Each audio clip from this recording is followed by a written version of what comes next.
Voy a empezar con un mapa, porque voy a acabar con un mapa. Evidentemente este mapa no tiene mucha ciencia, es un mapa que seguro que tenéis colgados en vuestra oficina, en vuestra empresa, pero cuando acabemos la presentación veréis lo que trato de decir. Es curioso porque al final algo bueno que ha traído esta crisis del año 2007 es el incremento de la cultura financiera de la gente. Yo creo que, bueno, estando aquí auspiciados por la Caixa, yo creo que en el año 2007 un telediario empieza hablando de la prima de riesgo y lo primero que la gente hubiese hecho es cambiar el canal a ver qué ha hecho el Barça, ¿no? Hoy en día se empieza el telediario hablando de la colocación de la deuda del Tesoro. Es algo sorprendente y la verdad es que es algo que nos interesa a todos.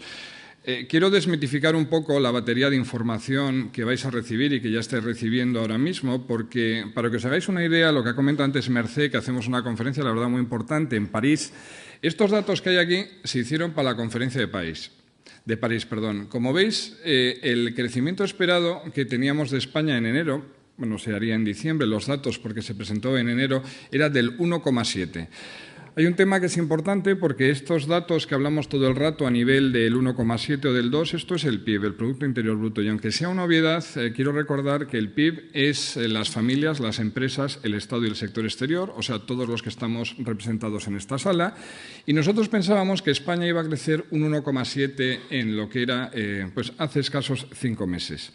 Después vino la Comisión Europea y una de las cosas que dijo es que quizá el crecimiento para el año 2015 iba a ser del 2,5, ni más ni menos, que es un tema que es bastante interesante porque al final lo que nos hemos encontrado es que los dos únicos países que el Fondo Monetario ha decidido que van a tener un mejor año de crecimiento económico en el 2015 que en el 2014 han sido Estados Unidos y España. Así que por primera vez, como decíamos antes, es curioso, pero que llevábamos años de malas noticias. Y ahora mismo organismos internacionales dicen que aparentemente los datos van a ser mejores. Insisto, ¿de qué? ¿De una variable económica abstracta? No, de todos los que estamos dentro de esta sala ahora mismo. Para comparar, porque la verdad es que con toda esta batería de datos a veces se pierde un poco la perspectiva, pues decir que en el 2014, bueno, pues al final se creció un 1,4. Hay que pensar que en el año 2013 acabamos en negativo, entonces lo que se ha hecho es reactivar el consumo, reactivar la inversión, reactivar el gasto público, incrementar las exportaciones más que el año anterior. Nosotros analizamos 183 países. A nivel de datos del PIB, pues es interesante porque estamos en el 14 y si lo dividimos por el número de población, el PIB per cápita, pues al final estaríamos hablando del 28. Hay un tema que no hay que en absoluto que frivolizar, es que todos los días vemos a la gente, después de tantos años de crisis, vemos a la gente saltando la valla de Melilla. Y uno de los temas que es importante es pensar pues que la renta per cápita que tenemos en el año pasado, pues hablamos de unos 22.000 euros, se suele dar en dólares, 30.000 dólares, pero lo que es importante es que ninguno de los 4 BRICS, que seguro que luego en el debate hablaremos de ellos, llega a los 10.000 dólares. Es decir, hemos estado mal, pero es una enfermedad en una banda bastante alta de lo que es el crecimiento económico. ¿Qué es lo que se espera para este año? Se ha citado antes y es algo que desarrollaremos, que lo que vamos a ver es que al final la demanda interna se está reactivando. Y lo que es interesante es ver, y es algo también que tendremos que desarrollar en el coloquio, es qué va a pasar un poco con las exportaciones, ¿no? Se acaba de citar hace un momento que quizá la demanda otra vez vuelve el déficit comercial, puede ser por un aumento de las importaciones o porque las exportaciones están cayendo a nuestros clientes nacionales. El tema del déficit público seguro que vamos a hablar luego profusamente sobre ello, si es un problema o no. La verdad es que está a la cara de los países que tienen hasta superávit. Un tema importante, los alemanes mandan mucho, pero es que los alemanes hasta tienen superávit público. Y por otro lado tenemos a los japoneses que llevan con déficit público pues al final en los últimos 30 años y ahí están. Y bueno, el tema es si es sostenible el déficit público a los términos que estamos ahora mismo. Eso y la deuda pues son dos temas a tener en cuenta. Quería señalar brevemente, entrando en lo que son países occidentales, lo único que hemos tratado de darle un poco de importancia es que desde este año Lituania ya forma parte de lo que puede ser el euro. Al final estamos 28 países dentro de la Unión Europea y estamos 18 países dentro de la Unión Monetaria. La verdad es que dentro de COFAS se piensa que es una de las mejores cosas que nos ha pasado, el hecho de estar dentro del euro. Hay disparidad, se hablaba mucho tiempo sobre la necesidad de apreciar la moneda, es algo que está sucediendo. ¿En qué nos fijamos en COFAS para analizar los países? Pues esta ensalada que veis aquí, pero yo creo que se ve bastante bien en la pantalla, lo que tratamos de ver es qué pasa con el consumo y la inversión en esos países que son los principales compradores de las empresas catalanas y españolas. ¿Por qué? Porque si ellos consumen vuestra maquinaria, vuestro textil y vuestro hortofrutícola. Y al final, para que alguien invierta, previamente ha tenido que ahorrar. Y para ahorrar, pues hay que tener capacidad de ahorro, es una obviedad. Y una de las cosas que estamos viendo es que, bueno, pues en Alemania los datos son positivos y en Francia y en Italia son mejorables. Existe el organismo CTLM que lo que trata de medir es la apreciación de los consumidores europeos. Y como veis aquí, pues CTLM en los últimos datos que ha publicado le preguntaba a la gente, bueno, cómo describiría la situación general de su país. La verdad es que quitando el caso de los belgas y de Hungría, en general, la gente pensaba que estaba mejor que hace un año y que, como decía Claudia, ya no va a posponer precisamente su decisión de compra, sino que va a ir a comprar ese coche que puede estar hecho en Almusafes o puede estar hecho en Vigo, pero el tema es que ya no va a posponer esa decisión de compra. Respecto al famoso PIB, aquí solo tenemos datos 2014-2009, pero una de las cuestiones que es importante cuando vemos que en el 2014 es el amarillo un poquito más oscuro, insisto, es que todos están en positivo. El hecho de que estén en positivo quiere decir que el consumo de esos países está aumentando y es bueno para los exportadores catalanes que quieran ir hacia allí. Y Italia, que pues es un país que todavía no nos da todas las alegrías que debería, como está diciendo ahora mismo su primer ministro de Economía, él espera el año 2015 en positivo, lo cual sería una buena noticia para todos los países de la eurozona. Un pequeño apunte sobre Francia. Una de las cuestiones que nosotros hacemos es midiendo lo que es los impagados, es el número de empresas. Esto es un dato que normalmente no se suele presentar en estos foros económicos, pero el número de empresas que desaparecen. Al final, lamentablemente, hay empresas que desaparecen por situación financiera, por impago de los deudores. Y del año 2014 al 2015, pues lo que se ve es una caída del 1,2% de las empresas que han quebrado en Francia. Al final es algo a lo que nos dedicamos, tratamos de dar confort a los bancos y a los exportadores, cubriéndoles el posible impago de lo que están vendiendo. Y es interesante ver que, aunque Francia no esté creciendo en exceso, por debajo del 1%, lo que es cierto es que el nivel de empresas en dificultades ha caído. Por otro lado, un dato positivo que yo creo que deberíamos apuntar es que el beneficio de las empresas francesas este año está siendo más solvente. Unos datos publicados por la Comisión Europea era que en Alemania el plazo medio de pago son 30 días y en Francia el plazo medio de pago son 60 días. En España andan por los 92. Estoy seguro que cualquiera de los que hay aquí, pues en la sala podrá corroborar si esos datos son ciertos o no, pero seguro que el último año había visto que en Francia se pedían más prórrogas o más retrasos en los pagos. El hecho de que las empresas francesas mejoren lo que es su beneficio, pues puede darnos una mejor liquidez a las empresas que vendan y dependen al final de lo que es el ingreso de las operaciones que han hecho. ¿Por qué? Porque un tema que no hay que perder de vista, Claudia ha citado y vamos a volver luego sobre el tema de la deuda pública, pero no hay que perder de vista el tema de la deuda corporativa. La diferencia entre esta gráfica y las que habéis visto antes es que aquí estamos midiendo la deuda de las empresas. Y es importante porque una de las cuestiones que sucede es, veis ahí los 3 países más endeudados, Irlanda, Portugal y España, por encima de la zona de la media euro. Y es interesante, no hemos querido poner simplemente a países con dificultades, pero lo que queremos apuntar es que si las empresas que hay aquí tienen problemas de tesorería, cualquier problema en pago por parte de su cliente todavía puede agravar más la situación de liquidez en el futuro. Esta gráfica que tenéis aquí es una caricatura de un periódico francés, la vi tal cual. No he borrado yo la cara de la bandera griega, se ha borrado cuando lo he estado poniendo allí, pero al final una de las cosas que es interesante, siendo Coface pues una empresa que está en 68 países, es qué opinan los demás sobre nosotros y qué opinan los demás sobre la Unión Europea. Si al final, por ejemplo, cuando hablamos de riesgo político, hablamos de Egipto, hablamos de Argentina o hablamos de países más cercanos. Lo que tenéis aquí son 2 gráficos que son curiosos. El de la izquierda lo que tratamos de presentar es que uno de los países, el 70% de todos los programas que ha tratado de implementar al final la Troika con Grecia han sido incumplidos sistemáticamente. Es decir, estamos viendo a Grecia pasar grandes dificultades y no es para bromear, pero lo que es cierto es que tiene una tradición histórica, no es de ahora, es de los últimos 80 años de que nunca cumplen ningún plan de ajuste. Así que, la situación de ahora no es nueva. ¿Qué es lo que tenemos aquí a la derecha? Pues es interesante porque lo que tratamos de mostraros es la última vez que hubo elecciones, a qué quería votar la gente y lo que piensa votar en el año 2015. Acaba de ganar Cameron, hay mucha gente que cree que va a ser como Cameron, pero lo que es cierto es que al final tampoco era tan diferente la intención de voto en el Reino Unido sobre laborales y conservadores frente a lo que se preveía este año. Sin embargo, en Grecia, que ha habido elecciones, y esto es un fiel reflejo de lo que ha sucedido, y luego lo que tenemos es el país donde hay una mayor disparidad entre lo que se votó en el 2011 y lo que se espera en el 2015, pues es España. Es interesante porque todas las medidas económicas que se están hablando, de impago de la deuda, etcétera, etcétera, pues es algo que se está vigilando estrechamente, lógicamente, por gente que está fuera, porque nosotros vendemos, pero también compramos. Así que la gente lo que quiere saber es cuál es la estabilidad política que puede esperar en países del sur de Europa. Esta transparencia me pareció, el Instituto Pew, si lo conocéis, es un instituto bastante curioso a nivel de información. ¿Qué es lo que es esto? Pues es la gente que apoya y no apoya el capitalismo. La verdad es que dicho así el capitalismo es como muy genérico, pero lo que es cierto es llamativo, ¿no? Que el 51% de los encuestados, estos hacen encuestas de todo tipo a nivel de consumo, de cosas que va a hacer la gente o en qué va a invertir. El 51% de la gente en España está contra el sistema capitalismo. A mí me llamaba la atención la situación de los japoneses, pero bueno, en Grecia el 50%, para que os hagáis una idea, pues en Alemania el 25%, ¿no? Lo que les gustaría es otro tipo de sistema. Luego vamos a ver esto mismo en países emergentes, ¿no? Al final, la idea es que vamos a seguir creciendo, pero con un ritmo más pausado dentro de la Unión Europea y a datos que pueden estar en torno al 1,7-2%, que es al final el crecimiento esperado. Entro ya directamente en Estados Unidos, simplemente para citar, la verdad es que creo que es muy interesante la cantidad de empresas catalanas que empiezan a exportar a Estados Unidos, a implementarse. Es la gran deuda que tenemos al gran país, que siempre crece, nos mete en las crisis, pero son los primeros en salir.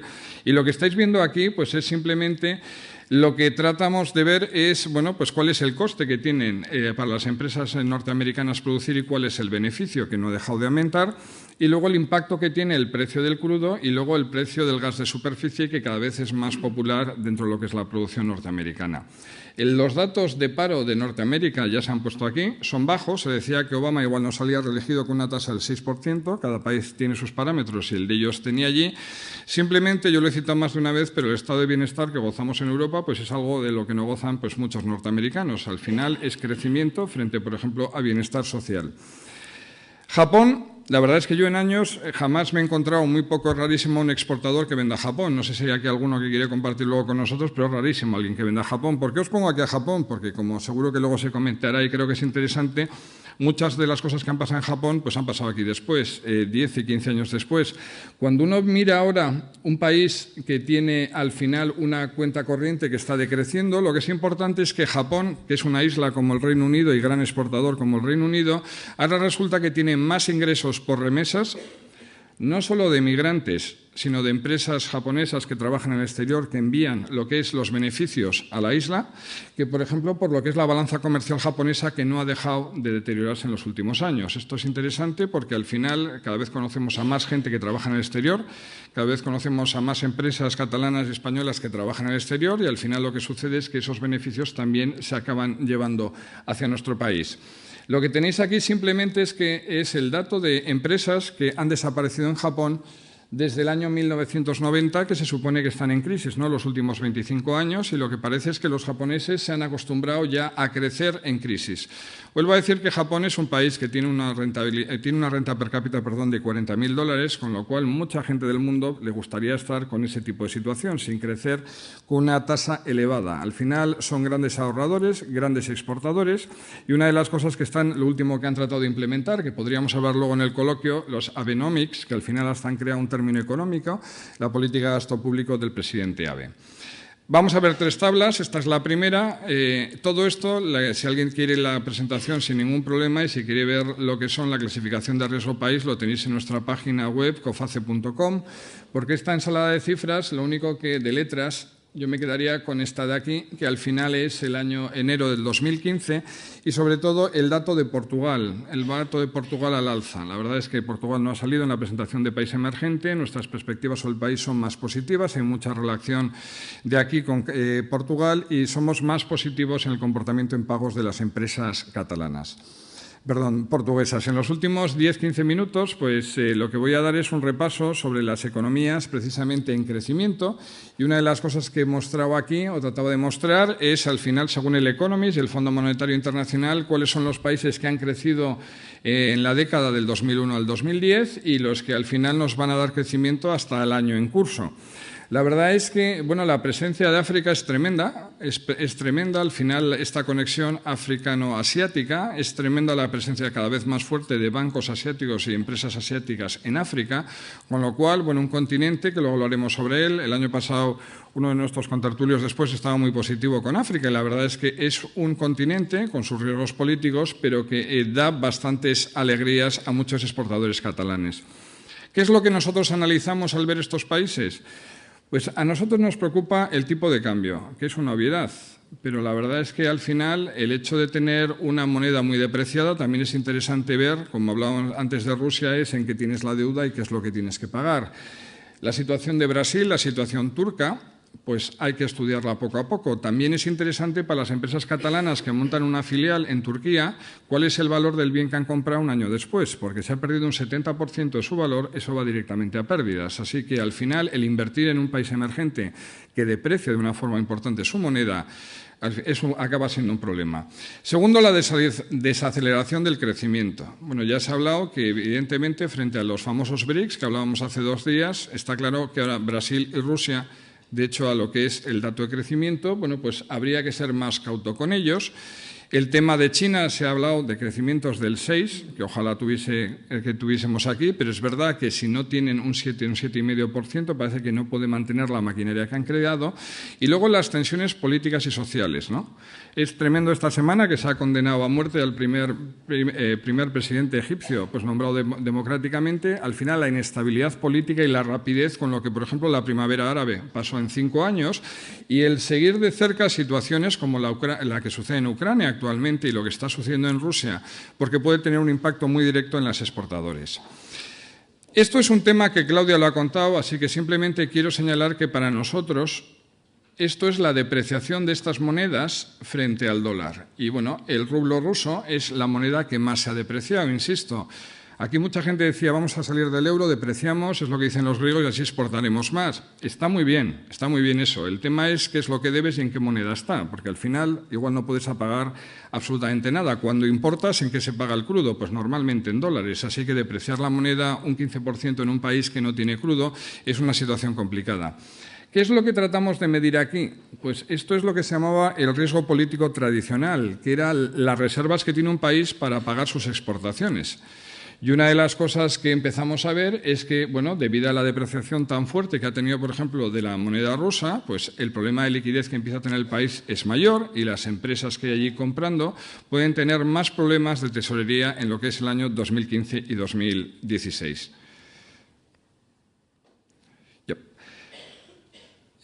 A nivel de petróleo, simplemente quiero señalar que nosotros nos fijamos, como también se ha señalado antes, el impacto en el gasto público que tienen los países que son productores de petróleo. Esta raya roja que sube y baja es lo que ha variado el precio del petróleo hasta enero del 2015. Pero una cosa que también nos parece interesante en la parte de África y Oriente Medio es qué pasa con los países importadores, cómo mejora su balanza, como te he dicho antes, los países que importan.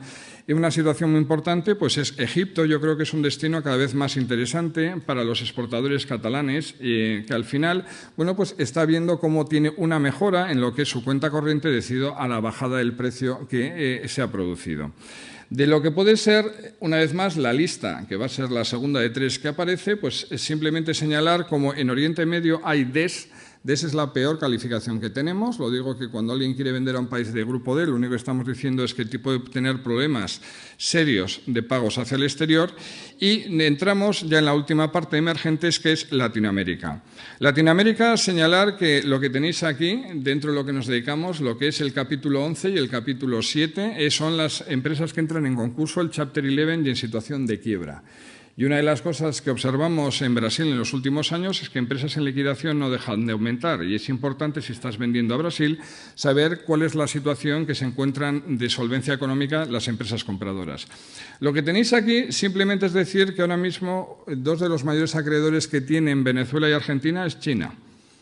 China lo que ha hecho en el último 6 meses es dar un crédito a lo que ha sido Venezuela, como tenéis ahí, de 4.000 millones de dólares, y lo que ha hecho es un intercambio de moneda con lo que puede ser con el Estado argentino. Es interesante porque son 2 países, es muy obvio, con grandes reservas naturales, grandes commodities, y los que más dinero están invirtiendo allí son al final las economías chinas.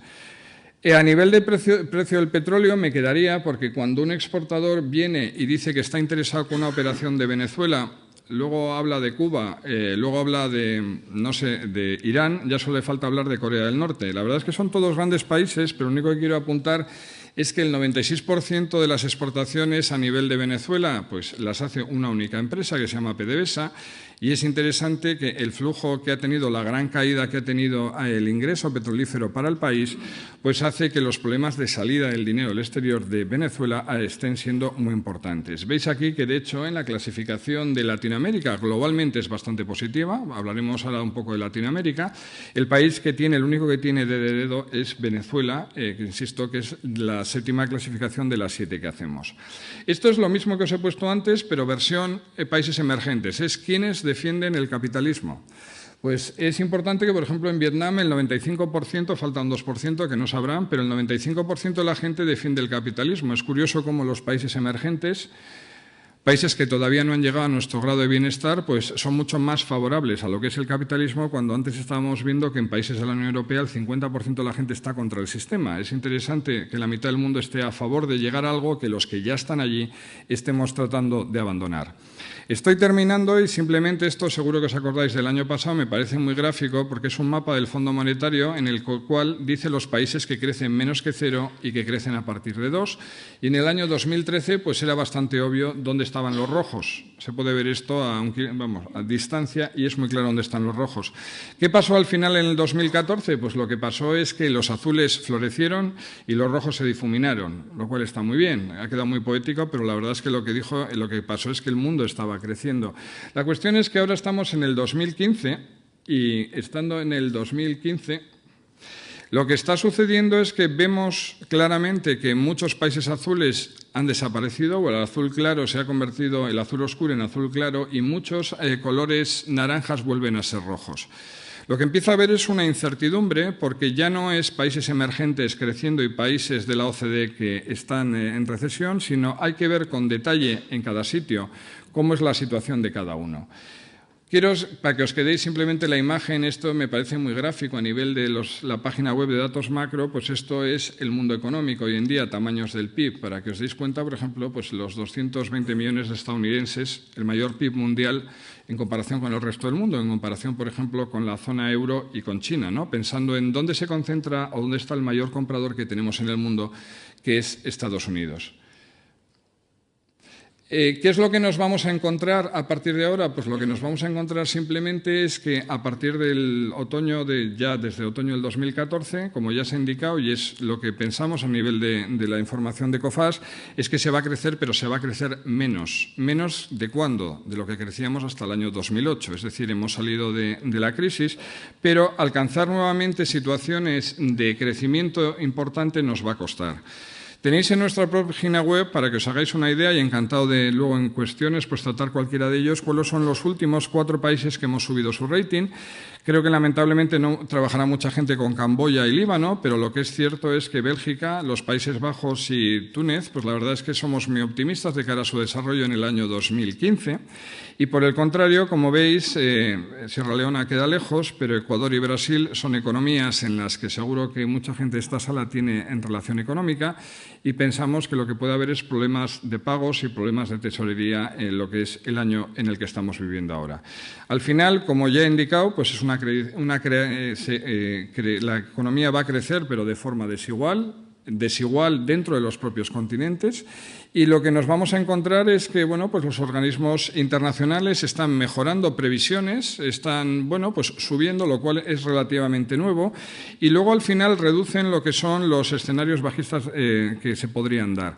La verdad que ha comentado antes Claudia que es curioso, pero al final lo que es inherente a nosotros y lo que viene del exterior, el tema de la bajada del petróleo, el tipo de cambio, ¿no? Si alguien de nosotros lo hubiese sabido, pues nada, el año pasado lo que había que haber hecho era comprar muchos dólares, y la verdad es que, en Latinoamérica mucha gente se ha hecho rica con el tipo de cambio y lo podíamos haber hecho, pero no es fácil adivinar.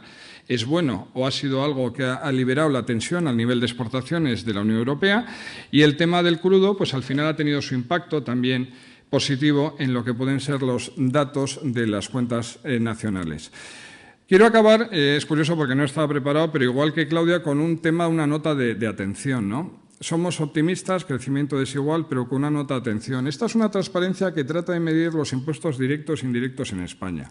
Sobre el tema fiscal, seguro que todos los que estamos en esta sala tenemos nuestra propia opinión. Y cuando se habla de las retenciones hay que pensar, insisto, que todos los días o todos los meses el que tenga la suerte de una nómina le retiene la nómina, pero además tienes impuestos indirectos cada vez que compras cualquier cosa. Y la verdad es que la carga fiscal en España es alta. Hay que decirlo así sin tapujos, es un tema que es importante porque es alta. Y una de las cosas que es importante, aquí lo que trataba es los datos de IRPF, de IVA y de sociedades. Está marcado Bélgica, no por error, ya que es la capital. Pero bueno, la media euro la tenéis aquí y una de las cosas que es importante es que viendo los datos de España, que es el que tendría que estar subrayado, pero bueno, veis de todas formas que está aquí. Estando entre el podium de los 6 primeros, cuando hablamos de ingresos estamos aquí. Entonces, bueno, pues ya ha habido grandes economistas que han estudiado que llega un momento que la presión fiscal, por mucho que suba la recaudación, de hecho, no sube, sino que baja. Lo dijo Laffer hace mucho tiempo y es interesante porque al final puede ser que es algo de lo que esté pasando. Y cuando al final a la gente le pones presión fiscal, una de las cosas que puede estar sucediendo es que la gente se va a la economía sumergida. Y este es un tema muy importante. Cuando la gente, para explicar cómo puede ser posible un país con un 20 y tantos % de paro. La economía sumergida como tal es un misterio, pero hay fuentes, este es de la OCDE, que cita lo que es la economía sumergida con el 19,4% de la economía, lo cual es brutal. El 20% de la economía fuera del sistema legal, por decirlo de alguna forma, ¿no? Y estamos hablando de un país de la Unión Monetaria. Es interesante también porque, bueno, tenéis aquí los datos, es una página interesante, esta de Tax Justice Network, pero una de las cosas que dice es que España es el 10º país del mundo con mayor evasión fiscal. Es verdad, es mentira, al final lo que es cierto es que podemos medir podemos comparar, gracias a los datos que tenemos hoy en día, la carga de IVA y de IRPF con otros países europeos, podemos ver la recaudación, insisto que es una de las más bajas de la Unión Europea, el de puesto decimosexto. Y luego una de las cosas que podemos ver, que es bastante interesante, es el tamaño, pues medido más o menos de lo que es o de lo que puede ser la economía negra, el shadow economy, que se está citando aquí. Esto es algo claramente sobre la que hay que hacer algo. Al final no puede estar un quinto de la población trabajando en una economía sumergida, que implica al final, pues evidentemente que no se recaudan impuestos, pero tampoco tienen derechos las personas que están allí. Este verano, aparte de leer los libros de José Carlos Díaz y de Gonzalo Bernardos, pues os aconsejaría que leyeseis este libro, que es bastante interesante, de Prescott, que fue Premio Nobel de Economía en el 2004, y él hablaba de las barreras para ser ricos. Él trataba de analizar por qué algunos países son ricos y otros no lo son. Si es una maldición bíblica o es algo que hay algo detrás, ¿no? Que hay algo detrás. Y una de las cosas que viene a decir Prescott es que hay países que hacen que sea más fácil hacer negocios, hacen que al final sea más amigable, que las cargas fiscales son menores, que la gente tiene más seguridad jurídica, que sabe que puede llevarse el dinero a su país el que monta filiales, que no tiene problemas de expropiaciones. Si estamos hablando, esta es la página de Doing Business, en cristiano hacer negocios, del Banco Mundial.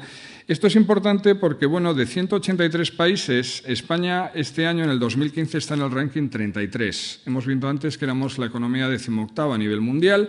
De hecho, hemos bajado un puesto y hay cosas en el ranking del 2015, como por ejemplo los permisos para construcción o los impuestos. Veis que en permisos de construcción es el puesto 105, pensando que el 1 es el mejor, o en el caso de impuestos, en el puesto 76, lo cual es bastante dramático para cualquiera con un poco de responsabilidad que estuviese viendo estos datos, que insisto son del Banco Mundial.